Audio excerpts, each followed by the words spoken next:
Spoken English ക്ലാസ്സിന്റെ പുതിയൊരു എപ്പിസോഡിലേക്ക് സ്വാഗതം. എൻ്റെ പേര് ജസ്റ്റിൻ തോമസ്. അപ്പോൾ നമ്മൾ ഇന്ന് പഠിക്കുന്നത് ഉപയോഗിച്ചുള്ള ഇഡിയംസ് ആണ്. നമ്മൾ കണ്ടതാണ് ഇഡിയംസ് വളരെ പ്രധാനപ്പെട്ട ഒരു ടോപ്പിക്കാണ്. നമ്മൾ ഇച്ചിരി അഡ്വാൻസ്ഡ് ആയിട്ട് ഇംഗ്ലീഷ് സംസാരിക്കാൻ വേണ്ടി IELTS പോലുള്ള മത്സര പരീക്ഷകൾക്ക് വേണ്ടി നമുക്ക് ഇഡിയംസ് പഠിക്കേണ്ടത് വളരെ അത്യാവശ്യമാണ്. അപ്പോൾ നമുക്ക് ശ്രദ്ധിക്കാം. Every once in a while, ഇടയ്ക്കിടയ്ക്ക് എന്നാണ് അതിൻ്റെ അർത്ഥം. Every once in a while.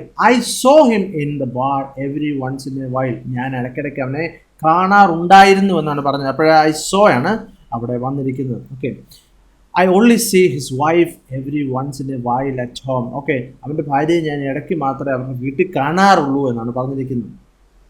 Over the moon. Over the moon എന്ന് പറഞ്ഞാൽ ഭയങ്കര സന്തോഷത്തിലായിരിക്കുക എന്നുള്ളതാണ് over the moon. Treesa was over the moon about becoming A mother. Okay, എന്താണ് ഒരു അമ്മയാകുക എന്നുള്ളത് അവൾ വളരെ സന്തോഷത്തിലാക്കി എന്നാണ് പറഞ്ഞത്, സന്തോഷത്തിലായി എന്നാണ് പറഞ്ഞിരിക്കുന്നത്. Okay, Rex was over the moon about his new car. Okay, എന്താണ് റെക്സ് അവൻ്റെ പുതിയ കാറിനെ പറ്റി വളരെ സന്തോഷത്തിലായിരുന്നു എന്നാണ് പറഞ്ഞത്. Okay, on cloud 9. On cloud 9 എന്ന് പറഞ്ഞാലും ഭയങ്കര സന്തോഷത്തിലായിരിക്കുക എന്നുള്ളതാണ് extremely happy. Sushmita is on cloud 9 as she is finally getting a job that she likes. Okay, എന്താണ് സുസ്മിത വളരെ സന്തോഷത്തിലാണ്. എന്താണ് അവൾ അവസാനം അവൾക്ക് ഇഷ്ടമുള്ള ജോലി കിട്ടുകയാണ് എന്നാണ് പറഞ്ഞത്. അപ്പോൾ അതിൻ്റെ ഏകദേശം കൺഫർമേഷനിലായി അല്ലേ. They were on cloud 9 after winning the competition. എന്താണ് കോമ്പറ്റീഷൻ വിജയിച്ചു കഴിഞ്ഞപ്പോൾ, മത്സരത്തിൽ വിജയിച്ചു കഴിഞ്ഞപ്പോൾ അവർ വളരെ സന്തോഷത്തിലായി എന്നാണ്. ഔട്ട് ഓഫ് ദി ബ്ലൂ, അപ്രതീക്ഷിതമായി. Okay, out of the blue. ഇവിടെ ശ്രദ്ധിക്കുക, ചിലപ്പോൾ ഞാൻ മലയാളം എഴുതിയിരിക്കുന്ന തെറ്റൊക്കെ കാണും. അപ്പോൾ ആ ടൈപ്പിങ്ങിൻ്റെ മിസ്റ്റേക്കാണ്, ക്ഷമിക്കുക. My old high school friend called me out of the blue last night. Okay, എൻ്റെ പഴയ ഹൈസ്കൂൾ ഫ്രണ്ട് എന്നെ ഇന്നലെ വിളിച്ചു എന്നാണ് പറഞ്ഞത്, ഇന്നലെ രാത്രിയിൽ. He arrived out of the blue while I was having dinner. Okay, എന്താണ് ഞാൻ ഭക്ഷണം കഴിച്ചുകൊണ്ടിരുന്നപ്പോൾ അവൻ എത്തി, എൻ്റെ സുഹൃത്ത് എത്തി. അവൻ പെട്ടെന്ന് അപ്രതീക്ഷിതമായിട്ട്, ഞാൻ പ്രതീക്ഷിച്ചില്ലായിരുന്നു അല്ലേ അവിടെ. On the level, on the level, സത്യം പറയുക. The dealer said she is giving us the best price in town. Do you think she is on the level? എന്ന് പറഞ്ഞാൽ ഡീലർ പറഞ്ഞ അവൾ ഏറ്റവും നല്ല പൈസയാണ്, നമുക്ക് ഏറ്റവും നല്ല പ്രൈസിലാണ് അവൾ നമുക്ക് തരുന്നതെന്ന് പറഞ്ഞു. പക്ഷെ അവൾ സത്യമാണോ പറയുന്നത് ഒരു സംശയം അല്ലേ. On the verge of, on the verge of, വളരെ അടുത്ത് എന്നാണ് പറഞ്ഞിരിക്കുന്നത്. His company is on the verge of bankruptcy. Bankruptcy എന്ന് പറഞ്ഞാൽ എന്താണ്, പാപ്പരാകുക എന്നുള്ളതാണ്. ഓക്കെ, അവൻ്റെ കമ്പനി പാപ്പരാകുന്നതിൻ്റെ അടുത്തെത്തി നിൽക്കുകയാണ് എന്ന് പറഞ്ഞാൽ പൊട്ടി തകർന്നു എന്നാണ് അതിൻ്റെ അർത്ഥം. Okay, Nahas was on the verge of tears when he heard that news. Okay, കണ്ണുനീര് വന്ന് നിൽക്കുക അല്ലേ. അവന് ഇപ്പം അങ്ങ് കരയുന്നുള്ള രീതിയിൽ നിൽക്കുകയാണ് അവൻ ആ ന്യൂസ് കേട്ടപ്പോൾ. എന്തെങ്കിലും ഷോക്കിംഗ് ആയിട്ടുള്ള ഒരു ന്യൂസ് ആയിരിക്കും അല്ലേ. Out of the woods, out of the woods, കുഴപ്പമില്ലാത്ത അവസ്ഥയിൽ എന്നാണ് എൻ്റെ അർത്ഥം. Out of the woods. Fortunately we are out of the woods. Okay, ഭാഗ്യവശാൽ ഇപ്പോഴ് ഞങ്ങൾ വലിയ കുഴപ്പമില്ലാത്ത അവസ്ഥയിലാണ് എന്നാണ് പറഞ്ഞിരിക്കുന്നത്. Although her father feels a little better, he is out of the woods, he is not out of the woods yet. എന്ന് പറഞ്ഞാൽ അവളുടെ പിതാവ് ഇപ്പം വലിയ കുഴപ്പമില്ലാതെയാണ് ഇരിക്കുന്നത്. പക്ഷെ എന്നാലും ആ ഒരു എന്താണ് അവസ്ഥയിൽ നിന്നും പുറത്ത് വന്നിട്ടില്ല. എന്നാലും ഇച്ചിരി പ്രശ്നങ്ങളൊക്കെ ഉണ്ട് എന്നാണ് പറഞ്ഞിരിക്കുന്നത്. അപ്പോൾ ഒരു ഹോസ്പിറ്റലാണെന്ന് സങ്കല്പിക്കുക. ഇപ്പോഴും ഇച്ചിരി കുഴപ്പമില്ല, എന്നാലും ഒബ്സർവേഷനിലാണെന്നൊക്കെ നമ്മൾ പറയത്തില്ല, ആ ഒരു അവസ്ഥയിലാണ്. Okay, out of work. Out of work പണിയില്ലാതിരിക്കുക, out of work. He has been out of work for 3 months. Okay, എന്താണ് അവനിപ്പോൾ 3 മാസമായിട്ട് ഒരു പണിയും ഇല്ലാതിരിക്കുകയാണ്. He has been out of work for 3 months. Thousands of people out of work these days. Okay, എന്താണ് ആയിരക്കണക്കിന് ആൾക്കാർക്ക് ഇപ്പോൾ ഒരു ജോലിയൊന്നും ഇല്ലാതെയാണ് ഇരിക്കുന്നത് എന്നാണ് പറഞ്ഞിരിക്കുന്നത്. ഓൺ എഡ്ജ് എന്ന് പറഞ്ഞാൽ എന്തിനേലും പറ്റി പേടിയോടെ ഇരിക്കുക എന്നുള്ളതാണ് എൻ്റെ അർത്ഥം. ഇവിടെ ഒരു ഉദാഹരണം, he felt on edge, upset and increasingly worried.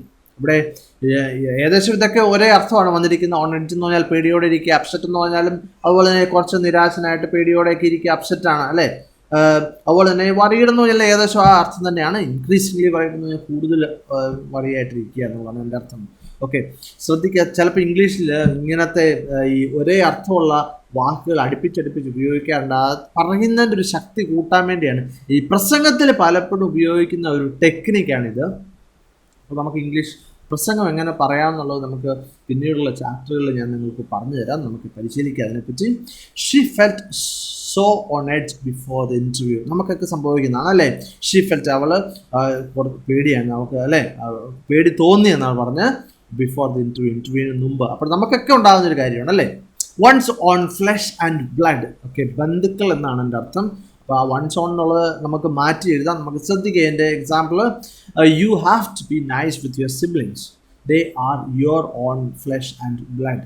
Okay, flesh എന്ന് പറഞ്ഞാൽ ഇറച്ചി എന്നുള്ളതിൻ്റെ അർത്ഥമാണ്. അപ്പോൾ നമുക്ക് മാംസവും രക്തവും എന്നൊക്കെ ഉള്ള അർത്ഥമാണ് വന്നിരിക്കുന്നത്. എന്ന് പറഞ്ഞാൽ ബന്ധുക്കൾ എന്നുള്ള അർത്ഥം തന്നെയാണ് ഇവിടെ വന്നിരിക്കുന്നത്. സിബ്ലിങ്സ് എന്ന് പറഞ്ഞാൽ സഹോദരി സഹോദരന്മാർ എന്നുള്ള ഒരു അർത്ഥമാണ്. നമ്മൾ അതിനെപ്പറ്റി കുടുംബ ബന്ധങ്ങളെ പറ്റിയുള്ള ഒരു ചാപ്റ്റർ നേരത്തെ പഠിച്ചാണല്ലേ, അവിടെ നമ്മൾ സിബ്ലിങ്സ് പഠിച്ചാണ്. Okay, he's my own blood, flesh and blood എന്ന് പറഞ്ഞാൽ അവന് എൻ്റെ ബന്ധുവാണ് എന്നാണ് പറയുന്നത്. He's my own flesh and blood.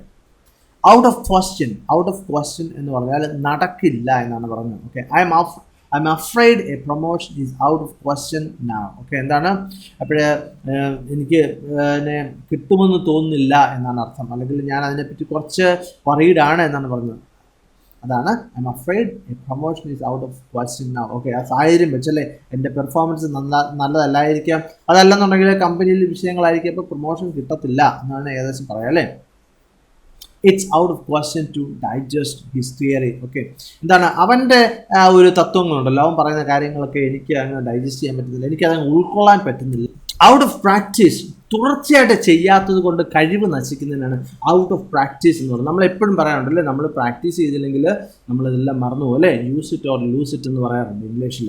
Okay, if you don't play guitar regularly you can soon get out of practice. Okay, നീ കൃത്യമായിട്ട് ഗിറ്റാർ നീ പ്രാക്ടീസ് ചെയ്തില്ലെന്നുണ്ടെങ്കിൽ നീ ഇത് മറന്നു പോകും, അല്ലെങ്കിൽ നിനക്ക് ഇതിൻ്റെ കഴിവ് നശിച്ചു പോകും. ഗിറ്റാർ വായിക്കാൻ നിനക്ക് പറ്റില്ല പിന്നീട് അല്ലേ. നിങ്ങൾക്കറിയാമല്ലോ, ഇങ്ങനെ പരിശീലിക്കുന്നവരാണ്. അതുപോലെ തന്നെയാണ് ഇംഗ്ലീഷ്. നമ്മൾ ഉപയോഗിച്ചില്ലെങ്കിൽ നമുക്ക് ആ ഉപയോഗിക്കാനുള്ള ആ കഴിവ് നഷ്ടപ്പെട്ടു പോകും. Okay, she is out of practice at dancing. Okay, it's likely that she won't dance well tonight. Okay, എന്നാൽ കുറച്ച് കാലമായിട്ട് അവൾ എന്നെ പരിശീലിക്കുന്നേ ഇല്ല, അതുകൊണ്ട് തന്നെ അവൾക്ക് അതിൻ്റെ കഴിവ് നശിച്ചെന്ന് തോന്നുന്നു. അതുകൊണ്ട് അവൾ നന്നായിട്ട് പെർഫോം ചെയ്യാനുള്ള ഒരു സാധ്യതയില്ല എന്നാണ് പറഞ്ഞിരിക്കുന്നത്.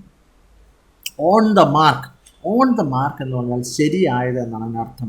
In my opinion all the things that he said were right on the mark. എൻ്റെ അഭിപ്രായത്തിൽ അവൻ പറഞ്ഞ കാര്യങ്ങളെല്ലാം ശരിയാണ് എന്നാണ് പറഞ്ഞിരിക്കുന്നത്.